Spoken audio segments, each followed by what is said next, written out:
Olá pessoal, bem-vindos ao canal Politeia.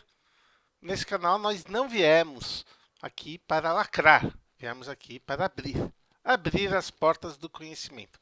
Bem, hoje vamos fazer mais um vídeo para falar sobre a questão da democracia e do Estado Democrático de Direito. Esta terceira parte encerra, vamos dizer, a questão sobre o Estado Democrático de Direito. Na última aula a gente falou sobre a transição desse Estado. Agora a gente vai falar como o Estado de Direito se transforma no Estado Democrático de Direito. Vamos pensar, vamos entender aqui, a gente está falando de Maquiavel na última aula.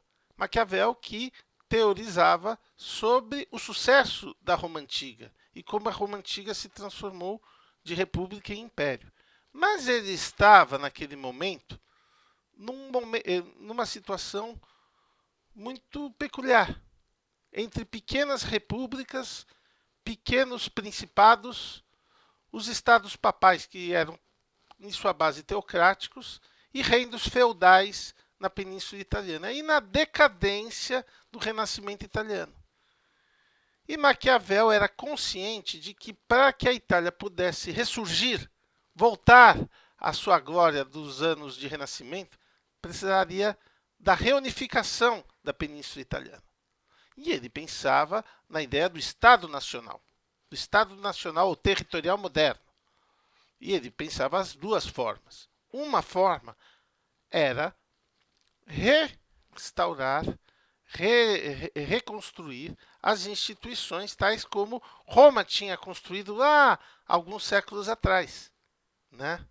Agora em termos cristãos romanos. Aquela Roma de Políbio, que a gente falou da última aula, era uma Roma pré-cristã. Essa Roma de Maquiavel já é uma Roma que vive com a realidade da Igreja Católica.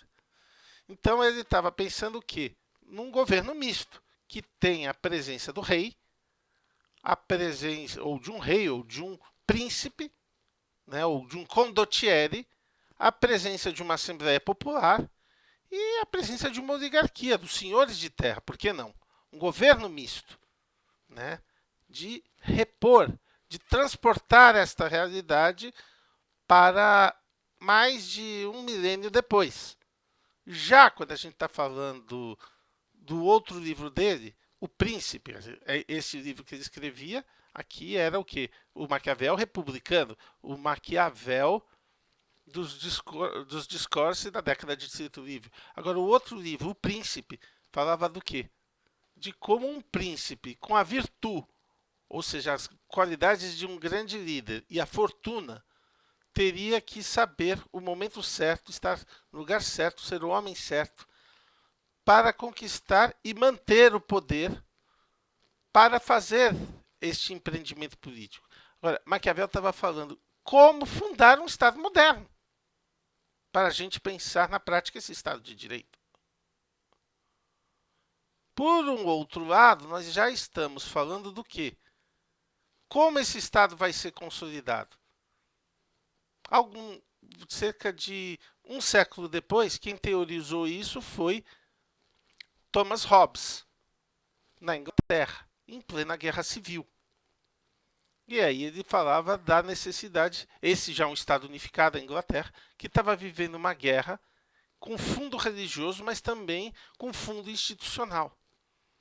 O que ele falava? Era preciso você ter esse Estado, o monopólio do domínio, o monopólio dos meios econômicos, o monopólio dos meios informacionais, ou seja, o domínio e o relígio, né?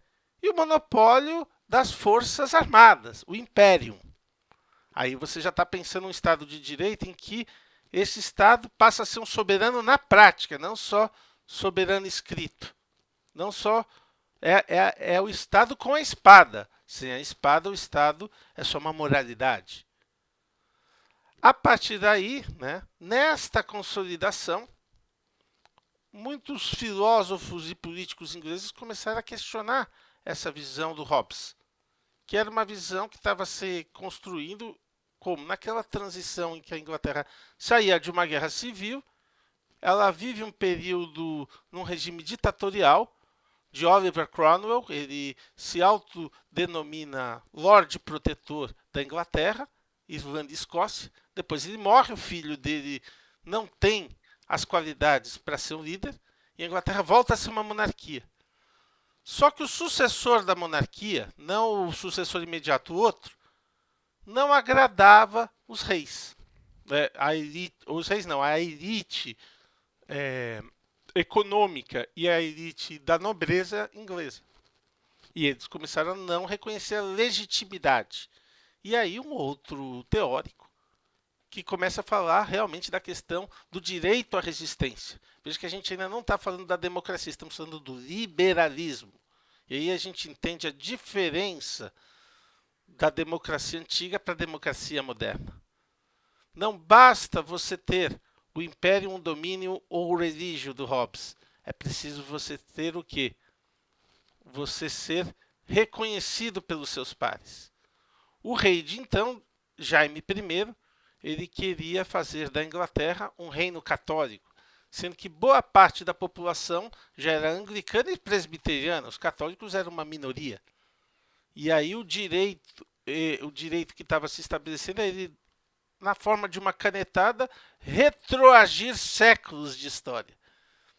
Não reconhecendo isso, as classes dominantes da Câmara dos Comuns e da Câmara dos Lordes se organizaram e coroaram um novo rei, Guilherme de Orange, que era um chefe de Estado na Holanda, do outro lado do Mar do Norte, que se casou com a irmã de James, a rainha Mary, né, a princesa Mary. E aí se forma um novo reino. Quer dizer, aquele rei perdeu a sua legitimidade, até tinha sua legalidade, mas teve o direito de resistência. Veja que ainda não estamos na democracia. Cadê o povo aí? Tem uma elite. O povo, a gente só vai entender a partir do momento dos processos revolucionários no século XX, quando acontece a Revolução Francesa. É aqui que a gente vai ver a voz de Jean-Jacques Rousseau, ou ouvir, né? Ou escutar, ou ler os textos de Jean-Jacques Rousseau, falando do direito dos povos. Aí que a gente começa a entender que este Estado liberal de direito em construção vai ser um Estado democrático de direito. Porque o liberalismo está falando do quê? Dos direitos civis. E os direitos políticos ainda restritos. O que vai falar Rousseau?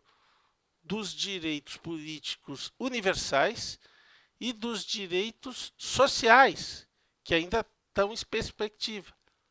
Da comunidade política de um povo, sendo inalienável, única, una e indivisível. E aí você pensar de maneira radical uma democracia.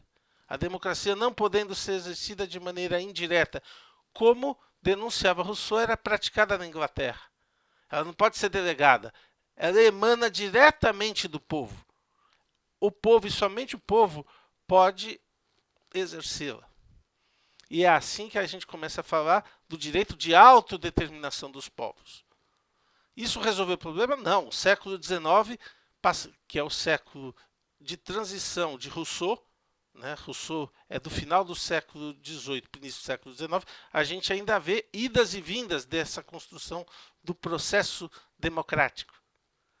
Para a gente pensar essa expansão, apenas até a metade do século XX começamos a ter a ideia, por exemplo, do sufrágio universal, quando homens, mulheres, alfabetizados, analfabetos, pessoas de todas as origens e classes sociais passaram a poder votar, ter seus direitos civis individuais garantidos, ter o seu direito de ir e vir garantido. Até então, democracia era quase que uma oligarquia, com um nome belo e bonito de liberalismo. Agora a gente tem o quê? Uma democracia, mas não a democracia antiga, a democracia liberal, do liberalismo não econômico, o liberalismo político. Pessoal, é isso aí, gente. Um grande abraço.